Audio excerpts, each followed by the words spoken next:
اب وہ سونا میں گھر ایک مٹکے میں چھپا رکھا ہے، لیکن تمہیں نہیں ملے گا۔ چوروں نے کہا، تم سیدھے طریقے سے ہمارا سونا ہمیں دو تو ہم خود ہی لیں گے، آج رات دیکھ لینا۔ نئی کی بیوی نے پھر سے انکار کیا اور چور واپس چلے گئے، لیکن ایک چور گھر میں چھپ گیا تاکہ رات کو وہ اپنے ساتھیوں کے لیے دروازہ کھول سکے۔ نئی کی بیوی نے اپنی آنکھوں کے گوشے سے اسے چھپتے دیکھ لیا۔ نئی چوروں سے بہت ڈرا ہوا تھا۔ اس نے اپنی بیوی سے پوچھا، تم نے سونا کہاں چھپایا ہے؟ بیوی بولی، ایسی جگہ چھپایا ہے کہ وہ کسی کو نہیں ملے گا، باہر کے دروازے کے ساتھ رکھے مٹکے میں مٹھائیوں کے نیچے چھپا دیا ہے۔ چور یہ سن کر بہت خوش ہوا۔ آدھی رات کو وہ اپنی کمین گاہ سے نکلا اور مٹکا لے کر چمپت ہو گیا۔ سب چور مل کر باہر جنگل میں پہنچے اور مال بانٹنے کی تیاری کرنے لگے۔ مٹکے والا چور کہنے لگا، نئی کی بیوی نے بتایا تھا کہ سونے کے اوپر مٹھائی رکھی ہے تاکہ کسی کو شبہ نہ ہو، پہلے مٹھائی بانٹ کر کھا لیتے ہیں، پھر سونا بانٹ لیں گے۔ جنگل میں خوب اندھیرا تھا۔ چوروں نے مٹکے میں ٹٹول ٹٹول کر مٹھائیاں نکالیں اور کھانے کو منہ میں ڈالیں اور ساتھ ہی تھو تھو کر کے تھوکنے لگے۔ نئی کی بیوی نے مٹکے میں مٹھائی کی بجائے گوبر ڈالی تھی۔ سب چوروں کو بہت غصہ آیا۔ اگلی صبح وہ نئی کے گھر پہنچے اور فصل میں اپنا حصہ مانگنے لگے۔ نئی کی بیوی ان کی شکلیں دیکھ کر ہنسنے لگی تو وہ بولے، تم نے 2 مرتبہ ہمیں بے وقوف بنایا ہے، اب تمہاری باری ہے۔ تن تناتے ہوئے چلے گئے۔ جاتے جاتے ایک چور دوبارہ ایک کونے میں چھپ گیا اور نئی کی بیوی نے اس مرتبہ بھی اسے چھپتے ہوئے دیکھ لیا۔ نئی نے پریشان ہو کر پوچھا، تم نے سونا کہاں چھپایا ہے؟ گدے کے نیچے تو نہیں چھپا لیا؟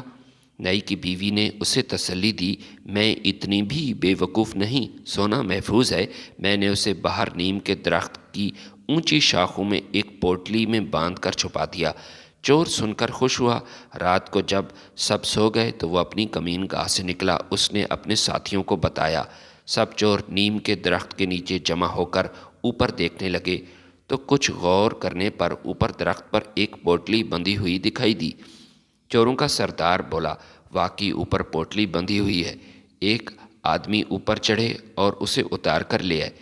ایک چور نے قمیض اتاری، کس کر دھوتی باندھی اور اوپر چڑھنے لگا۔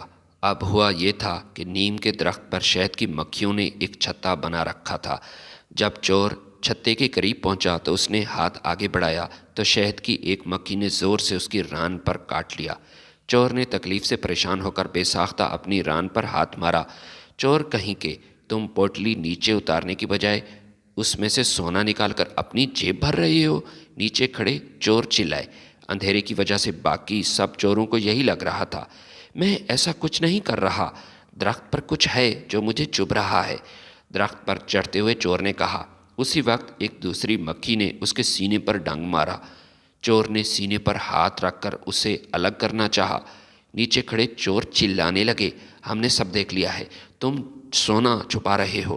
انہوں نے ایک دوسرے چور اوپر بھیجا مگر اب شہد کی مکھیاں مشتعل ہو چکی تھیں۔ انہوں نے اس چور کے جسم پر کاٹنا شروع کیا تو وہ بے اختیار اپنے جسم پر جگہ جگہ ہاتھ مارنے لگا۔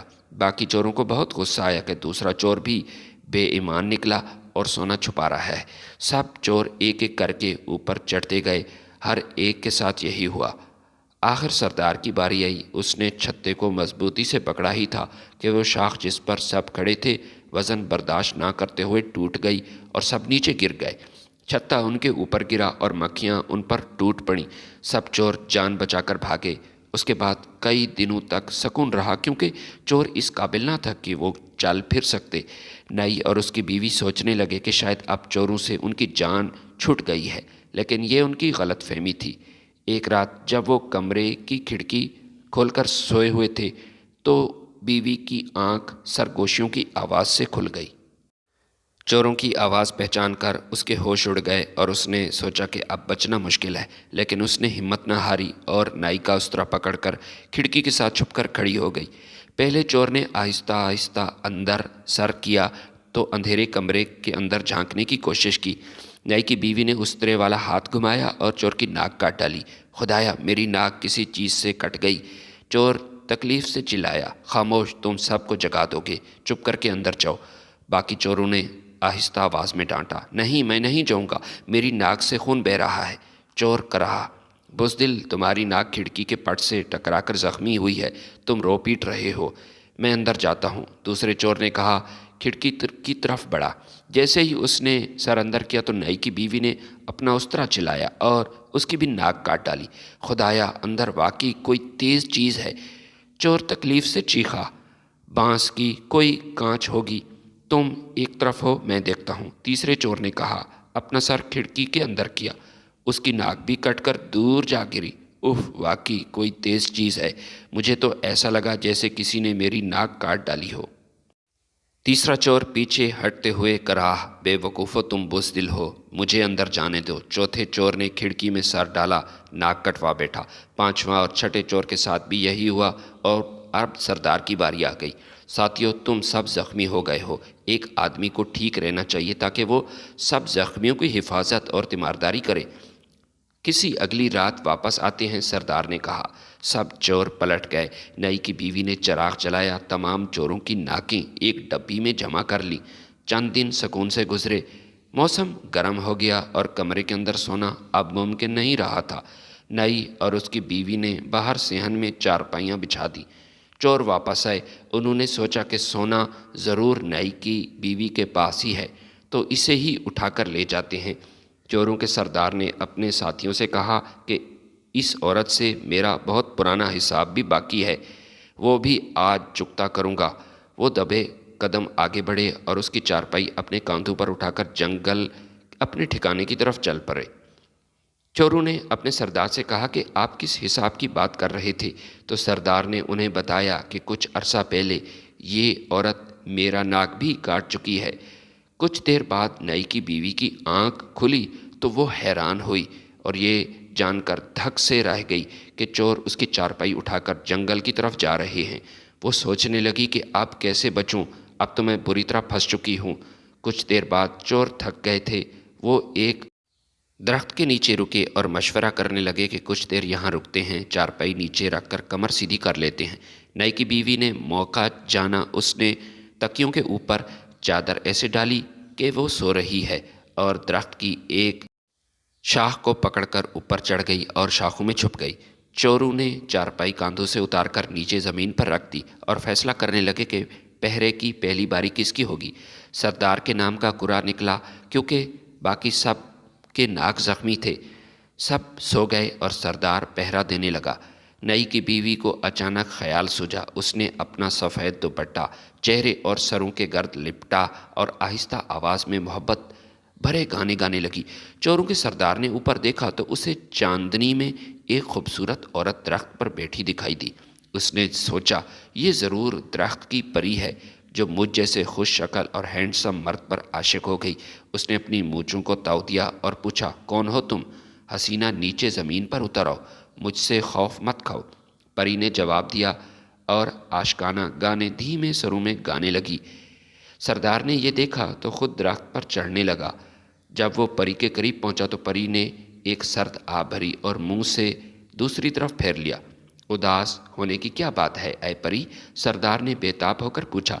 نائی کی بیوی نے اداس لہجے میں کہا، مجھے لگتا ہے کہ تم ایک ہرجائی ہو اور مجھ سے محبت نہیں کرتے۔ لمبی ناک والے مرد ہمیشہ ہرجائی ہوتے ہیں۔ سردار نے اپنی وفا کا یقین دلانے کی بہت کوشش کی مگر وہ نہ مانی۔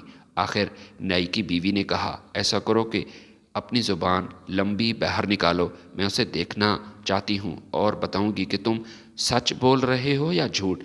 چوروں کے سردار نے اپنی زبان باہر نکالی۔ پری اس کے قریب آئی اور اس کی زبان کو اس طرح سے کاٹ کر دو ٹکڑے کر دیا۔ سردار تکلیف کی شدت سے زور سے چیخا، درخت سے نیچے جا گرا۔ کیا ہوا؟ اس کے دوست چلا کر پوچھنے لگے۔ سردار نے اوپر درخت کی طرف اشارہ کرتے ہوئے کہا، وہ زبان کٹنے کی وجہ سے بولنے سے قاصر تھا۔ سردار پر جادو ہو گیا ہے، درخت پر ضرور کوئی آسیب ہے۔ چور گھبرا کر بولے۔ اسی وقت نائی کی بیوی نے اپنی سفید چادر لہرانے شروع کر دی اور منہ سے خوفناک آوازیں آنے لگیں۔ چوروں کی خوف سے جان نکل گئی۔ انہوں نے بدحواس ہو کر اپنے سردار کو کاندھے پر اٹھایا اور گھر کی طرف بھاگ کھڑے ہوئے۔ دور نکل گئے تو نائی کی بیوی نے اپنی چارپائی سر پر اٹھائی اور اپنے گھر کی طرف چل پڑی۔ سردار کی زبان کا زخم کچھ ٹھیک ہوا تو اس نے تتلا کر اور اشارے کر کے بتایا کہ ان کے ساتھ کیا ہوا تھا۔ چور اب اپنی ناکیں اور زباں کٹوا کر اس نتیجے پر پہنچ چکے تھے کہ نائی کی چالاک بیوی سے مقابلہ کرنا اب ان کے بس میں نہیں۔ وہ بادشاہ کے پاس چلے گئے اور ان سے انصاف طلب کیا کہ وہ نائی سے انہیں ان کی محنت کا معاوضہ دلوائے، لیکن نائی کی بیوی نے اپنا مقدمہ پیش کیا اور ثبوت کے طور پر چوروں کی ناکیں پیش کیں۔